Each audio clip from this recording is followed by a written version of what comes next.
Good morning. This is MC. Welcome to Voice of Pacificwide, our first live Q&A. Today we will open for Q&A regarding to the new NAR rule. You can write your question under the comment area and we will respond to your questions. Today we also have Alex. Thanks for having me, MC. Awesome. Cutie. Happy to be here. Awesome. They are both broker associate of Pacificwide. Today I'm going to be a buyer and a seller asking them questions regarding to the new NAR rule. So the first question for you, can you tell me what is the new NAR rule is about? Under the new NAR rules, there will be two major changes to the way we sell and buy real estate. First, the seller will no longer responsible to pay for the buyer agent. And second, buyer have to sign the representation form or agreement before the agent can show them a house. Okay. So two things change with the new NAR rule. The seller doesn't have to pay the commission for the buying agent or the selling agent. And instead, the buyer is the one who pay commission for the selling agent if the seller doesn't pay. Second, the buyer will have to sign a form called buyer representation before they see houses. All right. The next question is, when will this rule be in effect? Well, the new rule takes effect on August 17, 2024 this year. Wow. This is going to be effective in August 17, 2024. It's coming really soon. Mm-hmm. So now, as a buyer, I'm asking you this. As a buyer, why do I have to pay commission for the selling agent or the buying agent? That's a good question. So if you purchased a home before, you would know, right, you would have experience that it's not just a simple transaction. It's like very, very complicated process that involve a lot of people like buyer, seller, lender, title, escrow, and appraiser, inspector. There's a lot of people involved in the company involved, right? If you don't know what you are doing, a lot of things could go wrong, and that could end result will cost you a lot of money. Right? Another thing is that's why you need a real estate agent who represent yourself and look out for your best interests. And second, the real estate agent more often they have an access to a lot of listing on market or off market. And if you work with them, they will know what you are looking for, so that they will find you a right home based on your reference and criteria. That could save you a lot of time and money. Time is money, right? Yeah. And I think last but not least is negotiation skill. In real estate transaction, everything is negotiable. You can negotiate on the price, term, and fee. With the skill agent, they could negotiate on your behalf to get to a right price with the good term, and then can save you money by have the seller or buyer who split the fee and cost. Mm. So I think with all the valuable service that they provide.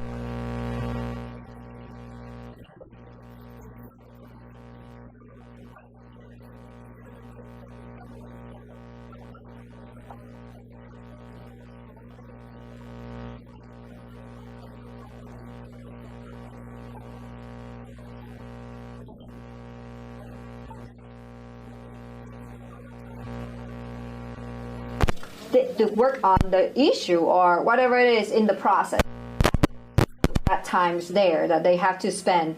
Not only that, they have to have the knowledge and experience, because when they talk to the buyer, they understand what they want and they know what to look for to fulfill the buyer's dream. So they look for your best interest. That's what I heard. And then the third thing is they have a lot of resources. They have database. They can go into there and they find the property that you want, maybe your dream home. That save you a lot of time and money. If you don't have the agent, imagine you go on Google or whatever website you find a home, you might not be able to find the best home because you don't know what's else available. And then the fourth one is negotiation skills. I think this is one of the most important skill, and they have to learn, and with years of experience, they help you with that. So the selling agents think they deserve the commission, and they should get paid for it. How about you? You have anything else to add in? Well, of course, going back to the commission, pretty much it's the fee in exchange of all the services that we're going to be offering the buyer. It starts with, as your buyer's agent, I'm responsible on holding your hands all the way from pre-qualifying to pre-approval, finding the right home, and pretty much looking at those homes before I even show it to you. Normally, I ask your income, where the down payment is coming from, and pretty much if all the assets are all liquid, making sure that the money is ready before we even make that offer. Okay, and pretty much, with the qualified amount that you have, I'll be looking at all the homes that are available out there. Sometimes we have a lot of properties available. Sometimes we have a few, but if we have enough, like 10, I look at all those 10 and look at all the things that you want on a home, and pick up 3, the best 3, 1, 2, 3, or A, B, C, and those are the only thing that I showed you, because showing all those 10 will be a waste of your time and my time. That's awesome. So when you have an experienced agent who worked hard for you, they review the property before showing you home, they save you so much time, and time is money, because instead of seeing home, you make a lot of money while you're sitting doing something else. So I think they do deserve to get the commission. Who paid for it is another issue. Okay, so question is, okay, because we understand that you all deserve the commission, and you should get paid for your work, because you have the knowledge, you have the experience, you spend your time, everything. But how can we help our buyers? I think with the new rules that will do more harm than good for those first-time home buyer who have limited asset. For example, instead of worry about how to come up with minimum down payment, now they have to worry about how to where's the money come from to pay for the agent. With some of the first-time buyer, they don't have a lot of money. All the money go towards the down payment, and then they don't have any extra, right? And then how they could comes up with the money to pay for the agent, that could be a big problem. But there would be some strategy we can apply to help those buyers. First, for example, we can finance the cost to the loan amount, or work with the seller to on the purchase price to cover for that fee. Or another's, if you hire an experienced agent, they can negotiate on your behalf to have the seller split that cost with you. And in some instance, we can have the seller responsible for all of the fee, like what we're doing right now. We're based on how skilled the agent is to negotiate all that fee, but there will be some strategy to help those buyers. Awesome. So, Alex, you want to add anything in? Yeah, actually, the new rule is, the way I see it, it's another burden for the buyer. Mm-hmm. Okay, coming up with the down payment and all the closing costs. I mean, that's already like a nightmare for a buyer. And adding the new rule, I mean, it will just probably kill their their motivation to buy a home. Right. But again, rest assured that there's a solution. A good agent like Cutie and myself is here to help you. Okay, so what I can say is that we can lay out a plan where we can get the commission. Awesome. Pretty much negotiated from the seller who is more realistic in selling their home. Awesome. So from what I heard from Alex and Cutie, they are real estate brokers. And they feel you as a buyer. They understand your concern, your worry, that you want to put all your money into the down payment instead of paying for the commission. They have the strategy to work with the seller and the listing agents somehow to help you to buy the home in a way that you pay maybe a little bit of the commission, or none of all, or you pay half of it. I don't know.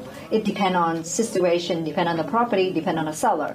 But they are here to protect you and to help you buyers out there. So trust me, you just have to find the right agents or brokers, the one who understand what they're doing, the one who have the experience and who have the negotiation skills that help you. You can't just go with any agent now. No more. in the past, you can go with any agent who maybe just have a license and sell one home a year. But now, I don't recommend that. You have to go with somebody that full-time, have the experience, been selling thousands of homes, like the people at Pacificwide, like Alex and Cutie. So you want to contact them for that. Or you can contact any of the agent in the pacificwide.com website, find one of them, they're going to help you. Before we end this Q&A, I'm not sure if there are any comments. Okay, no. If no question, I'll ask one more question. This time, I'm not the buyers. I'm going to ask a question for the seller. So, what advice do you want to give to the seller? So I think under the new law, it doesn't mean that seller can't pay commission to the buyer agent. They can, right? And then the savvy seller, they will do so, because that's where if you pay somebody to bring you an offer and good price, right? That makes sense. And then by doing so, you will get a lot of offer, and then you will sell your home on top of price, or even increase the chance, the price, right? Because the goal when you put a home in the market, you want to receive a lot of offer. So that means you can sell, you create a competitive transaction. So that way you can get a lot more than what you're supposed to be. And if you don't pay anybody, you don't pay buyer agent to, let's say an agent bring the buyer, but you don't pay them anything. They may lose interest, right? They will go somewhere else. Maybe they will go next door who pay some commission to them, right? Do you agree with that? Yeah, I agree with you. I agree with you. I mean, paying a commission, paying the buyers a commission, I think it's a what we call it's a message out there that my seller or your seller or the seller that we're working with, we're sending a message. I want to get this home sold, and I'm ready to do anything to get the home sold. Right. And in addition, that way they could help the buyer who don't have a lot of money extra for paying the commission, right? If somebody say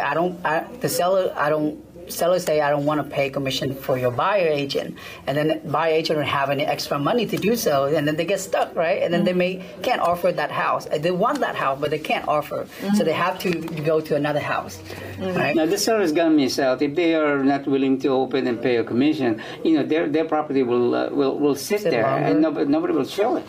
So from what I understand, from what they're saying is when a seller paying commission to the selling agent or the buying agent, the house gonna sell faster, and also the home price gonna be higher than the one that doesn't pay any commission. Why? Let's give some really something really basic, an example, like seller A and seller B.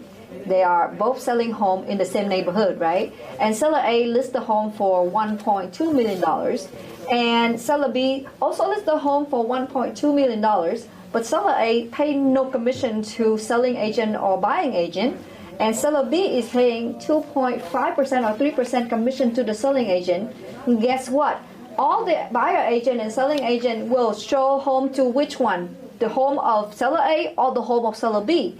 Of course, they are going to look into seller B home and bring their client to seller B, because they know for sure seller B have the commission for them, and their buyer don't have to pay commission, because the buyer rather use all that money to put in the down payment so that they can lower their monthly payment, even though the home price over here might be higher. Instead, this home, the seller A, he might sell his home 2-3 months later with a price of 1.2 or 1.150 thousand. Less than that. Less than 1.2 for sure, because when the home on the market for more than 1 month, the home price automatically drop. So because he didn't pay any commission, seller A, he will keep the home for more than 2-3 months, and then he finally sell the home for like less than 1.2 million.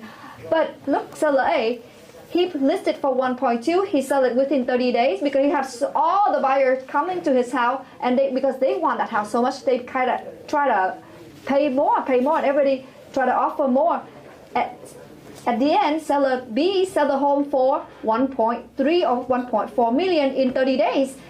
This seller, because he pay commission, he make 200,000 or 100,000 more, while this seller paid nothing and he sell less. So who really gain in this game? I think the seller who paid the commission is the one who gained. He gained so much, while the seller A, he loses so much. So I think this is how it is.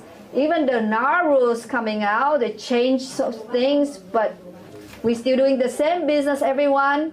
So sellers, I hope you understand what I'm saying, and I hope you take their advices so you can make more money. Is that correct? That's right. Absolutely. Awesome. All right. So is that all for today? I think so, right? I think we cover everything. I think so. If you have more questions, you know what? Just contact Alex or QD. They are always available to answer all your questions regarding to this NAR rules. I know you don't like it. I say NAR rule. Okay. So, okay. Thank you, everybody. And I think that's it for today. Thank you. Thank you.